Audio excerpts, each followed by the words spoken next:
ভাবি বেঁচে নাই, আমার দুঃখ লাগে। আমার মায়ের দোয়া নিয়েছি। আমার বড় ভাই, বড় ভাবি, উনি জীবিত নাই। উনি তখন আমার মার কাছে বোধহয় আমাকে তখনকার টাকায় 300 সাড়ে 300 টাকার মতন টাকাটা আমাকে দিলেন। আজ 16ই ডিসেম্বর, আজকের বিজনেস বাংলাদেশ আয়োজিত আমাদের আজকের অনুষ্ঠান মুক্তিযুদ্ধ ও বাংলাদেশ। আজকের এই অনুষ্ঠানে আপনাদের সঙ্গে রয়েছি আমি নাজমুল হাসান, এবং আমার সঙ্গে বিশেষ অতিথি হিসেবে উপস্থিত আছেন বীর মুক্তিযোদ্ধা S M Rashidul Alam, PPM bar senior সহকারী পুলিশ সুপার, অবসরপ্রাপ্ত, এবং তিনি সভাপতির দায়িত্ব পালন করছেন ধানমন্ডি মুক্তিযোদ্ধা ফ্যামিলি ওয়েলফেয়ার অ্যাসোসিয়েশনের। আপনাকে অসংখ্য ধন্যবাদ স্যার, আপনার মূল্যবান সময়টুকু আমাদেরকে দেওয়ার জন্য। কেমন আছেন স্যার আপনি? আমি ইনশাল্লাহ খুব ভালো আছি। স্যার, যেহেতু আমরা আমাদের আজকের এই আয়োজন মুক্তিযুদ্ধকে কেন্দ্র করে, এবং আপনি একজন বীর মুক্তিযোদ্ধা, 71-এর রণাঙ্গনের বীর সেনানী, এবং আপনার মুক্তিযুদ্ধে 1971 সালে আপনি মুক্তিযুদ্ধে যোগ দেওয়ার পিছনে আপনার ব্যক্তিগত প্রেরণা কি ছিল? 1971 সালে আমি খুলনা সিটি কলেজের বিএ প্রথম বর্ষের ছাত্র ছিলাম। পাক হানাদার বাহিনীর আক্রমণ, পিলখানা, রাজারবাগ পুলিশ লাইন এবং অন্যান্য জায়গায় তাদের আক্রমণ এবং ধ্বংসলীলা শুরু হলে আমি আমার গ্রামের বাড়ি নিজ জেলায় গোপালগঞ্জে চলে আসি। আমার বাড়িতে আমার মা ছিলেন, আমার দুই ভাই ছিলেন। তো আমার ইমিডিয়েট বড় যে ভাই এস এম নুরুল আলম, উনি যুদ্ধের শুরুতেই ভারতে প্রশিক্ষণের জন্য যান। আমাদের এলাকায়, আমাদের ফুকরা গ্রামের পাশে একটা তারাইল, একটা বড় মাঠ ছিল, ফুটবল খেলার মাঠ। আমাদের এলাকার কিছু সংখ্যক পুলিশ এবং তৎকালীন ইপিআর এর সৈনিকরা, তারা কেউ কেউ অস্ত্র নিয়ে, আবার কেউ কেউ খালি হাতে এলাকায় চলে আসে। তো তাদের আহ্বানে এবং স্থানীয় নেতৃবৃন্দের আহ্বানে তখন নুরুল কাদের জুন্নু সাহেব ছিলেন তখন আমাদের স্থানীয় নেতা। তার নেতৃত্বে আমরা আমাদের তারাইল মাঠেই আমাদের যুব শ্রেণী এবং বয়স্ক লোকদের নিয়ে আমরা মোটিভেশন শুরু হয়। তো এবং সেই মোটিভেশনের মাধ্যমেই আমরা এই স্বাধীনতা যুদ্ধে অংশগ্রহণ করার জন্য আমরা মানসিকভাবে প্রস্তুতি নেই। তো এক সময় যখন পাক হানাদার বাহিনীর আক্রমণে আমাদের এলাকায় ঘর বাড়ি জ্বালানো হলো, কিছু হিন্দু মুসলমান লোকদের, নিরীহ লোকদের ধরে এনে গুলি করে তাদেরকে হত্যা করা হলো।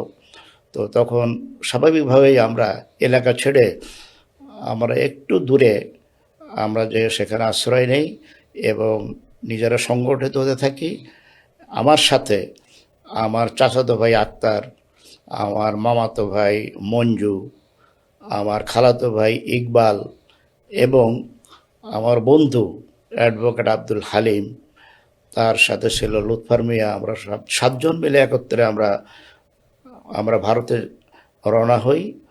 আমরা গুনাপাড়ার থেকে নৌকা উঠে আমরা লোহাগাড়া এলাকা পার হই। যাওয়ার সময় নদীতে, মধুমতি নদীর পাড়ে আমাদের বাড়ি। তো মধুমতি নদীতে আমরা তখন অসংখ্য পুরুষ এবং মহিলার লাশ আমরা ভেসে থাকতে দেখি। তো আমরা পার হয়ে লোহাগাড়া যাই।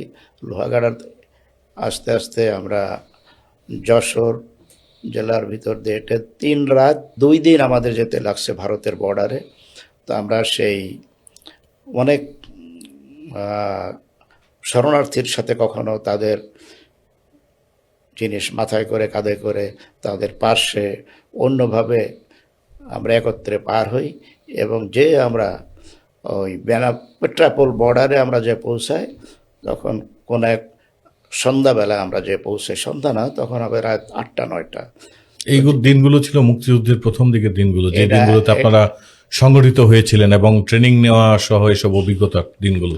এটা ঠিক প্রথম দিকে না, একটু মাঝামাঝি সময় বললে আবার সঠিক এবং সুন্দর জি হবে। জি।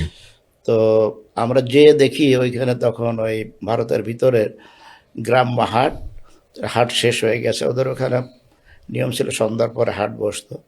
তো আমরা সেই হাটের যে উঠি, সেখানে দেখি যে দোকানিরা তাদের বর্ষা ওই মশারির ভিতরে করে রেখে নিজেরা কেউ শুয়ে আছে, কেউ ঘুমায় আছে, ওদের কাছে জিজ্ঞেস করে পাশের যে আমরা পাশের দোকানের সেই আটার বড় রুটি আর আখের গুড় খেয়ে আমরা আশ্বস্ত হই যে না, আমরা এখন নিরাপদ, আমরা একটা নিরাপদ জায়গায় এসে পৌঁছাইছি। তারপরে দোকানিদের সহায়তায় আমরা 7 জন এক এক করে তাদের ওখানে মশার, যেমন হাত পায়ে সব ফুলে গেছে কাদা, ও মশার কামড়, তোরা আমাদের আশ্রয় দিছে জি। যে আপনারা জয় বাংলার লোক, আপনাদের কোনো সমস্যা নেই, রাত্রে থাকেন আমাদের এখানে। এরপরে সকাল হলো, ওরা বললো যে একটু দূরে ক্যাম্প আছে, আপনারা ওখানে যাবেন। তো ক্যাম্পে যাওয়ার পথে আমার দেখা হয়, তখন আমার সিটি কলেজের লিডার ছিল শেখ শহীদ, ওনার সাথে দেখা হয়। দেখা হলে বলে যে তোমরা কই যাও, বলে ক্যাম্পে যাই না, শরণার্থী ক্যাম্পে তোমাদের যাওয়া লাগবে না। উনি একটা স্লিপ লিখে দিলেন, উনি বললেন তোমরা বনগাঁয়, আমার এই কাগজটা নিয়ে বনগাঁয় রবি দত্তের পুরাতন বাড়ি, সেখানে যে উঠো, ওখানে আমাদের লোক আছে, তারা তোমাদের থাকা খাওয়ার ব্যবস্থা করবে, কোথায় কোন ক্যাম্পে পাঠাইতে হবে তারা এই দিক নির্দেশনা দিবে। তো যে আমরা গেলাম, যে উঠলাম ওই রবি দত্তের পুরাতন বাড়িতে, যে পাইলাম ইসমত কাদের গামা ভাইয়ের বড় ভাই। তাকে সে খুব আমাদের দেখে অনেক আদর যত্ন করে রাখলো। পরে 1-2 দিন রেস্ট নেওয়ার পরে বললো আমাদের তোমরা যাও ওই দমদম এয়ারপোর্টের পাশে কাদিহাটি হাই স্কুল, সেখানে আমাদের ক্যাম্প। আমরা সেখানে গেলাম। সেখানে যে ওখানে আবার পাইলাম আমাদের আগের কাশিয়ানের কিছু লিডার, তাদের পরিচালনায় ছিল ক্যাম্প। তো ওখানে প্রাথমিক প্রশিক্ষণ আমাদের, যেরকম এই পিটি, প্যারেড, লাঠি হাতে করা, এগুলো চলা অবস্থায় আমরা আমাদের কাছে আমাদের এক লিডার আসলো, উনি হলেন জামাল চৌধুরী। জামাল চৌধুরী এসে উনি বললেন যে তোমরা কয়জন আছো একসাথে? তো আমরা বললাম যে আমরা 7 জন, সবাই আমাদের শিক্ষিত। তো আমাদের বলে ঠিক আছে, আমি আসবো, তোমাদের 7 জন আরও আমার লোক জোগাড় করা আছে, যে তোমাদের হায়ার ট্রেনিংয়ের জন্য আমি নিয়ে যাব। অ্যাকর্ডিংলি আমরা টোটাল ছিলাম আমরা 21 জন। তো তার ভিতরে মাস্টার্স করা ছিল, ঢাকা ভার্সিটির মাস্টার্স করা ছিল 4-5 জন, আরও সবই শিক্ষিত। এবং যে কারণে আমাদের বলতো ওখানে প্রশিক্ষণের সময় ভার্সিটি গ্রুপ। আমরা ট্রেনিং নেওয়ার পরে আমাদের কমান্ডো ট্রেনিংয়ের জন্য নিয়ে আসা হলো হিঙ্গুলগঞ্জ, আমাদের 21 জনকে। ওখানে হিঙ্গুলগঞ্জ যে আমরা ছিলাম কমান্ডো ট্রেনিংয়ের সময়, ওখানে লেফটেন্যান্ট সচিব ক্যাপ্টেন আলী যৌথভাবে আমাদের প্রশিক্ষণ দিত। এর মধ্যে হঠাৎ একদিন আমাদেরকে জানানো হলো যে তা একটা বড় অপারেশনে আমাদের অংশগ্রহণ করতে হবে। এই অপারেশনে থাকবে ইন্ডিয়ান আর্মি, আমাদের ইপিআরের সদস্যরা এবং সাতক্ষীরা জেলার কালীগঞ্জ এলাকার কিছু মুক্তিবাহিনী যারা প্রশিক্ষণ নিয়েছে জনৈক নাসির সাহেবের নেতৃত্বে। তো আমরা আসলাম কালীগঞ্জ থানায়, ওখানে একটা বড় অপারেশন পরিচালিত হলো এবং উকসা বর্ডার দিয়ে এসে নৌপথে আমরা নদী পার হয়ে আসলাম। শেষ আপনারা কোন সেক্টরে ছিলেন? আমরা এটা ছিলাম 9 নম্বর সেক্টর। 9 নম্বর সেক্টর, সাব সেক্টর নাকি সেক্টর নাম্বার 9? Sector number 9। তো ওই কালীগঞ্জের অপারেশনটা খুবই সফল হলো আমাদের। সফল হলো এই সেন্সে যে আমরা ওখান থেকে ওদের পাক বাহিনী, কালীগঞ্জ থানায় ছিল ওদের ঘাঁটি অবস্থান। কালীগঞ্জ থানা আমাদের আক্রমণে পাক বাহিনী তখন পিছু হটে তারা পালাই যায়, কিন্তু সৌভাগ্যক্রমে আমরা সশস্ত্র 3 জন পাক আর্মিকে আমরা অ্যারেস্ট করতে সক্ষম হই এবং কালীগঞ্জ থানায় তখন পূর্ব পাকিস্তানের পতাকা নামিয়ে আমরা স্বাধীন বাংলার পতাকা উত্তোলন করি। এবং আমাদের এই বীর গাথা অপারেশন কথা সাহিত্যিক এম.আর. আক্তার মুকুল, তার আমি বিজয় দেখেছি এই প্রবন্ধে উনি সুন্দরভাবে বর্ণনা করেছেন। এটাও একটা ইতিহাস। আমরা ফেরত যাই যে আমাদের কোনো ক্ষয়ক্ষতি হয় নাই। যুদ্ধের সময় কি আপনার এমন কোনো বিশেষ অভিযান বা মুহূর্ত আছে যা আপনাকে আবেগে ভাসিয়ে দেয়? হ্যাঁ, আমরা কমান্ডো ট্রেনিংয়ের সময় আমাদের সহযোদ্ধা আমাদের গ্রামেরই, ওর নাম হলো জলিল। তো আমাদের কমান্ডো ট্রেনিংকালে আমাদের একটা 3তলা বিল্ডিংয়ের ছাদের উপরে নিয়ে আমাদের আদেশ করা হয়েছিল জাম্প দিয়ে নিচে পড়ার জন্য। হয়তো সেটা হবে 8 ফিট 9 ফিট উপরের থেকে, কিন্তু দুর্ভাগ্যক্রমে ওই আমাদের সহযোদ্ধা জলিলের একটা জাম হয়তো ঠিকমতো দিতে পারে নাই, তার একটা পা ভেঙে যায়। আচ্ছা। তো আমাদের সবার ভিতরে তখন ভেঙে মানে করুণ অবস্থা তার। তো যাই হোক, আমাদের সবার ভিতরে একটা কান্নার রোল অনুভূতি। তো সাথে সাথে ওখানকার ইন্ডিয়ান আর্মি তাকে নিয়ে সুন্দরভাবে তার চিকিৎসা করেছে, এবং আমরা ওরা স্বাধীন হওয়ার পরপরই আবার তাকে দেশে পাঠিয়ে দিয়েছে। তো এটা হলো সবচেয়ে আমাদের ভারতের থাকা অবস্থার আরেকটা বিশেষ ঘটনা হলো, আমরা বাগুন্দিয়া বলে একটা ক্যাম্পে, ওটা ছিল হলো ওই প্রশিক্ষিত লোকজনদেরকে বাগুন্দিয়া ক্যাম্পে জড়ো করা হতো। তারপর যার যার এলাকায় তাদের রেকি পার্টি যারা আসতো করতো, সেইখানে তাদেরকে পাঠাই দেওয়া হতো তাদের অস্ত্র গোলা বারুদ দিয়ে। তা আমরা ওইখানে অবস্থান করতেছিলাম এই সময় হঠাৎ, এবং ওখানে ব্রিফ করতো ইন্ডিয়ান আর্মি আমাদের ইপিআর অফিসাররা। তখন হঠাৎ শুনলাম, আমরা ছিলাম তখন দিন 11টা হবে, শুনলাম আমাদের অধিনায়ক কর্নেল ওসমানী সাহেব আসবেন ক্যাম্পে। তো উনি আসলেন, আমরা সবাই, তো উনি আমাদের উদ্দেশ্যে বললেন, খুবই উৎসাহিত করলেন আমাদের। ওসমানী সাহেব বলতে এজিএম ওসমানী, এজিএম, হ্যাঁ, কর্নেল সিলেটের ওসমানী সাহেব, উনি আমাদের তখন মুক্তিযুদ্ধের সর্বাধিনায়ক। সর্বাধিনায়ক ছিলেন। তো উনি, ওনার কথায় আরো বেশি আমরা উদ্বুদ্ধ হলাম, আরো বেশি অনুপ্রাণিত হলাম, আমাদের আরো অনেক সাহস বেড়ে গেল। উনি বললেন যে তোমরা এই বয়সে যারা এখানে মুক্তিযুদ্ধে অংশগ্রহণ করার জন্য এসেছো, তোমরা সবাই যুবক, কিন্তু সেনা নিয়ম অনুযায়ী একজনকে সুন্দরভাবে তাকে ফিজিক্যালি ফিট করা হয়, অস্ত্র দিয়ে তাদের প্রশিক্ষিত করা হয়, তারপরে তাদেরকে যুদ্ধে পাঠানো হয়। কিন্তু আমরা তোমাদের পেয়েছি, তোমাদের সাহসী হলো তোমাদের হাতিয়ার। দেশে যেতে হবে, যুদ্ধ করতে হবে, দেশমাতৃকে স্বাধীন করতে হবে। এক প্রান্ত থেকে আর এক প্রান্ত আমি যাচ্ছি, যুদ্ধ পরিচালনা করতেছি, কোথার থেকে অস্ত্র আসবে সব কিছু করতেছি, এটা আল্লাহ পাকের অশেষ রহমত।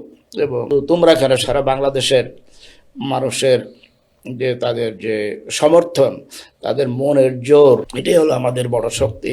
তো আমাদের ঘাবড়ানোর কিছু নাই, তোমরা যুদ্ধ করবে, নিশ্চয়ই আমরা জয়লাভ করব। এই সাহস আগে আরো আমাদের অনেক উৎসাহিত করেছে, উদ্বুদ্ধ করেছে। আমরা আপনার কাছে কখন মনে হলো যে আসলে আর বসে থাকার সময় নেই, আমার আসলে যুদ্ধে যেতেই হবে? এবং যুদ্ধে যাওয়ার সময় কি পরিবার বা সমাজের পক্ষ থেকে কোনো বাধা ছিল? তারা কি বলেছিল আপনাকে? আমি আমরা যখন দেখলাম যে বিভিন্ন জায়গায় ঘর বাড়ি জ্বালাইতেছে, লোকজন গুলি করে মারতেছে, এবং রাজাকার গঠন হয়ে গেছে, তাদের জন্য বেশি ভীত, তারা তো এলাকার লোক, তারা চিনাই দিবে, জানাই দিবে। তখন দেখলাম প্রশিক্ষণ নিয়ে লড়াই করে মৃত্যুই আমাদের জন্য শ্রেয়, দেশ মাতৃকার জন্য। আমার পরিবারের থেকে কোনো বাধা হয় নাই। আমার মা ছিলেন, আমার মায়ের দোয়া নিয়েছি। আমার বড় ভাই, বড় ভাবি, উনি জীবিত নাই, উনি তখন আমার মার কাছে বোধহয় আমাকে তখনকার টাকায় 300 সাড়ে 300 টাকার মতন টাকাটা আমাকে দিলেন। বড় ভাবে তার হাতের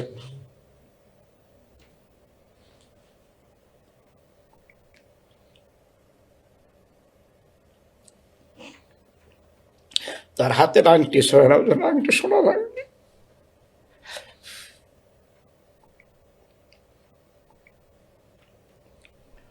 সোনার আংটি খুলে আমার লুঙ্গিতে বেঁধে দিলেন যে যদি প্রয়োজন হয় তোমার টাকার চাইতে এই সোনাটা বেশি কাজে লাগবে। ভাবি বেঁচে নাই, এই জন্য আমার এত দুঃখ লাগে। এমন কত আত্মত্যাগ এই মুক্তিযুদ্ধের জন্য ছিল, আপনার ভাবির অবদানও আপনার তেমনই মনে থাকে। এই আত্মত্যাগের পিছনে আসলে আমাদের এই 71-এর গল্পগুলো লুকিয়ে আছে। আমরা জানবো আপনার থেকে আরো বিস্তারিত। আপনার ভাবির যে ত্যাগ, যুদ্ধের কাহিনী আমাকে বলতে হবে। বলেন আপনার ভাবি, তারপরে আপনি কিভাবে বেরোলেন? আপনার ভাবি যখন আপনাকে আংটি খুলে দিল এবং 350 টাকা দিল, সেই টাকা নিয়ে তারপরে আপনি বের হয়ে গেলেন। দল ধরে আমরা গেলাম, 7 জনে আমরা গেলাম ভারতে। জি। তো প্রশিক্ষণ শেষ করে আমরা যখন আসি বাগন্দার ক্যাম্প থেকে হাতিয়ার নিয়ে এসে, আমরা এসে উঠে আমাদের কাশিয়ানী উপজেলার উড়াকান্দি হাই স্কুল বলে একটা খুব নাম করে স্কুল, ওই স্কুলে ছিল আমাদের থানা ক্যাম্প। তো আমরা ওই ক্যাম্পে এসে উঠি।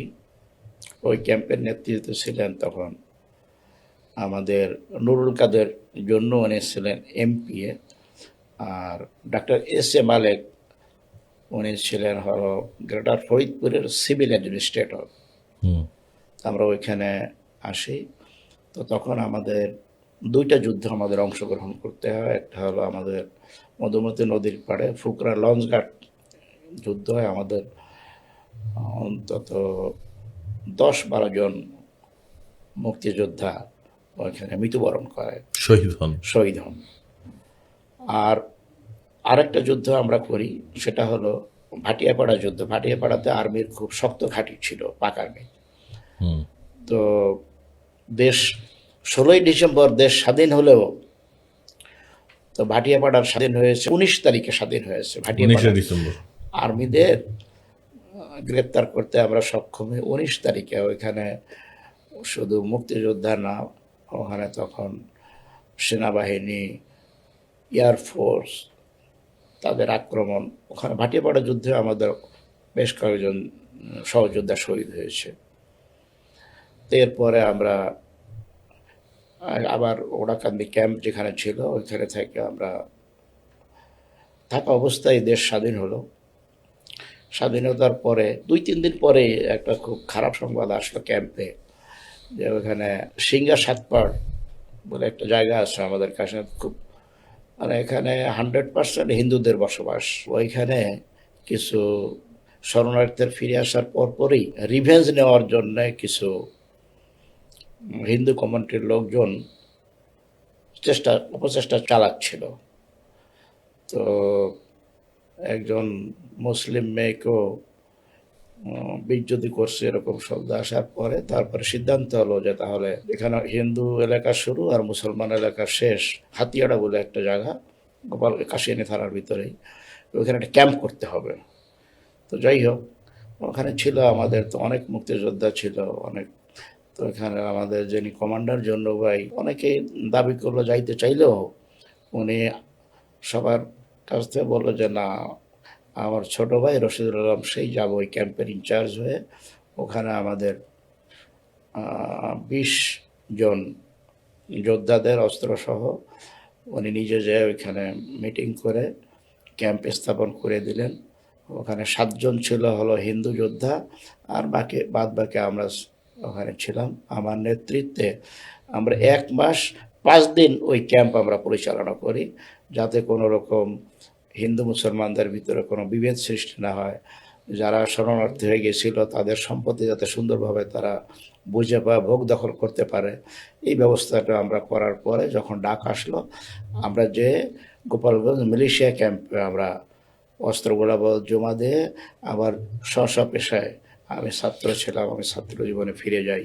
16ই ডিসেম্বর যখন বিজয়ের সংবাদ পেলেন, সেদিনের অনুভূতি কেমন ছিল এবং আপনি তখন কোথায় ছিলেন? ওদিন আমরা সব ওড়াকান্দি ক্যাম্পে ছিলাম। আমাদের ভিতরে তো মহা আনন্দ, তখন সবার ভিতরে একটা মানে একটা বিজয়ের যে উল্লাস, এত কষ্টের পরে যে আমরা স্বাধীনতা পেয়েছি, এই তো এটা আমরা ভীষণভাবে আমরা উপভোগ করি।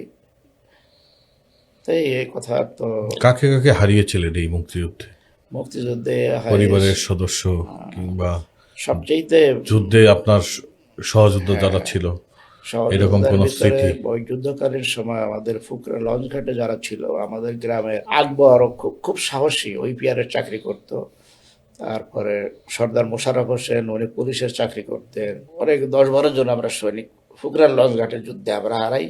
আর ভাটিয়াপাড়া যুদ্ধে আমাদের আর্মির একজন সিনিয়র অফিসার সহ 3-4 জন তারা শহীদ হয়। এছাড়া আপনার যুদ্ধের সময় ভয়, অনিশ্চয়তা অনেক কিছুই ছিল। আপনার মানসিকভাবে প্রস্তুতি আপনারা ওইভাবেই রাখতেন, এবং আপনাদের সাহস এবং আপনার সহযোদ্ধাদের যে আত্মত্যাগ ছিল, এবং সেক্টর 9 থেকে মোট আনুমানিক কতজন শহীদ হয়? এটা তখন তো আসলে ওই সময়ের পরিসংখ্যান জানা এবং মনে রাখা ইজ রাদার ডিফিকাল্ট। অনেক সময় পার হয়ে গেছে, তারপরে প্রায় 54 বছর। হ্যাঁ, তো এরপরেও তো আমরা অনেক আশা করেছিলাম, কিন্তু আসলে মুক্তিযুদ্ধের যে চেতনা, মুক্তিযুদ্ধের যে অনুভূতি এবং যে সমস্ত বিষয়ের আলোকে দেশকে স্বাধীন করা হয়েছে, শত্রুমুক্ত করা হয়েছে, এটা পূর্ণ সফল হয় না। এটাতে অনেক গ্যাপ সৃষ্টি হয়েছে, অনেক ইতিহাস, সঠিক ইতিহাস আসে নাই। সঠিক ইতিহাস এই দেশের যে যারা আসল শক্তি, যুব শক্তি, তারা জানতে পারে নাই। এই যে মুক্তিযুদ্ধকালীন যে সরকার ছিল, মুক্তিযুদ্ধকালীন সরকারের অস্থায়ী রাষ্ট্রপতি ছিল সৈয়দ নজরুল ইসলাম এবং মুক্তিযুদ্ধকালীন সরকারের প্রধানমন্ত্রী ছিল তাজউদ্দিন আহমেদ। তাদের কি ভূমিকা ছিল মুক্তিযুদ্ধ চলাকালীন সময়ে? আপনারা কতটুকু জানেন তাদের ভূমিকা সম্পর্কে? তাদেরতে অবশ্যই তাদের যে দান, মুক্তিযুদ্ধে তাদের যে অবদান, এটা ভোলারও না, অনস্বীকার্য। তাদের নেতৃত্বে বঙ্গবন্ধু তখন ছিলেন না, তো তারা সুন্দর এবং সঠিকভাবে তারা নেতৃত্ব দিয়েছে। তারা মেহেরপুর আম্রকারণে এসে তারা সরকার গঠন করেছে। আমি পুলিশ বাহিনীর সদস্য, আমাদের একজন পুলিশ সদস্য এসপি মাহবুব নামে পরিচিত ছিলেন। জি, উনি ওখানে গার্ড অব অনার দেন, উনি এখনো জীবিত আছেন। আপনার মতে স্বাধীনতার পর বাংলাদেশ যে অগ্রযাত্রা দেখিয়েছে, কোন ক্ষেত্রটি আপনাকে সবচেয়ে বেশি গর্বিত করে? সারা বিশ্বই এবং সব দেশে রাজনীতি নির্ভর, রাজনৈতিক নেতৃত্ব নির্ভর। তো সেই ক্ষেত্রে রাজনৈতিক নেতা, সরকার সফলতা কম বেশি সবাই এগিয়েছে। এখন আমরা ভালোই অবস্থা আছি তুলনামূলকভাবে বলতে হবে।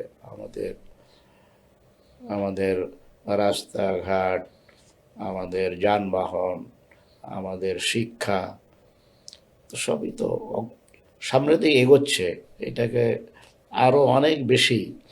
একজন মুক্তিযোদ্ধা হিসেবে আপনার প্রত্যাশা কি আসলে নতুন বাংলাদেশকে ঘিরে?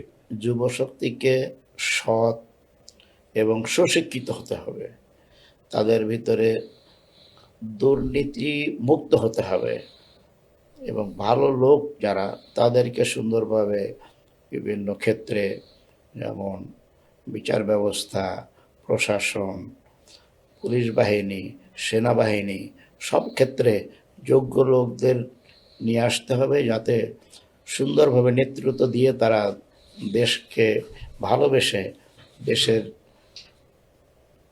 দেশের নাগরিকদের ভালোবেসে তারা যেন সবাই সামনের দিকে এগিয়ে যায়। এটি হতে হবে আমাদের একমাত্র লক্ষ্য। তাহলেই আমরা একটা শক্তিশালী অর্থনৈতিক প্রবৃদ্ধি নিয়ে আমরা সুন্দর দেশ গড়ে তুলতে পারবো। অবশ্যই এটা আমরা ভবিষ্যৎ প্রজন্মের জন্য এটা আশা করি। আমাদের যারা থাকবে তারা সুন্দরভাবে তারা বেঁচে থাকবে, এটাই আমার প্রত্যাশা। মুক্তিযুদ্ধে আমরা পাঠ্যপুস্তকে পড়তাম বা পড়েছি যে মুক্তিযুদ্ধে শহীদের সংখ্যা ছিল 30 লক্ষ, প্রায় 2 লক্ষ মা বোনের ইজ্জত সম্ভ্রমের বিনিময়ে অর্জিত এই স্বাধীনতা। কিন্তু ইদানিং আমরা নানা তর্ক বিতর্কে প্রকৃত সংখ্যা নিয়ে অনেকে অনেক ধরনের মন্তব্য করছে। আপনারা যখন 1971 সালে যখন আপনারা মুক্তিযুদ্ধে অংশগ্রহণ করেন এবং তৎকালীন প্রেক্ষাপটে আপনারা কতটুকু জানতেন মুক্তিযুদ্ধের শহীদের সংখ্যা, মা বোনদের ইজ্জতের বিনিময়ে এই সংখ্যাগুলো আসলে কতটা সঠিক বলে আপনার মনে হয়? যে সংখ্যা আমরা শুনেছি, 3 লক্ষ মা বোনের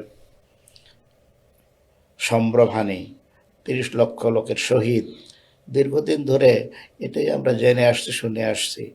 তো সব কিছুরই তো তর্ক বিতর্ক আছে। তো যারা তর্ক করেন বা এটাকে প্রশ্নবিদ্ধ করতে চান, এটার জবাব ওনরাই ভালো দিতে পারবেন যে না 30 লক্ষ আর 3 লক্ষ এটাই সঠিক, না ওনাদের পরিসংখ্যান যেটা দিতে চান আমার মনে হয় ওইটাই সঠিক। কারণ এই দেশে এমন কোনো জায়গা নেই, এলাকা নাই যেখানে আপনার লাশ পড়েছিল, লাশ পড়ে থাকে নাই। এটা বিশেষ করে যারা তখন একটু বয়স্ক ছিল তারাই খুব সুন্দর জানে, তারাই ভালো বলতে পারবে। এত ত্যাগ, এত আত্মত্যাগের বিনিময়ে অর্জিত এই স্বাধীনতা, এই যে মুক্তিযুদ্ধের মূল্যবোধ, আমাদের আজকের তরুণ প্রজন্ম তারা কি মুক্তিযুদ্ধের ইতিহাস যথেষ্ট জানে বলে আপনার মনে হয়? মুক্তিযুদ্ধের ইতিহাস তো অবশ্যই জানা উচিত, এটা তাদের নৈতিক দায়িত্ব।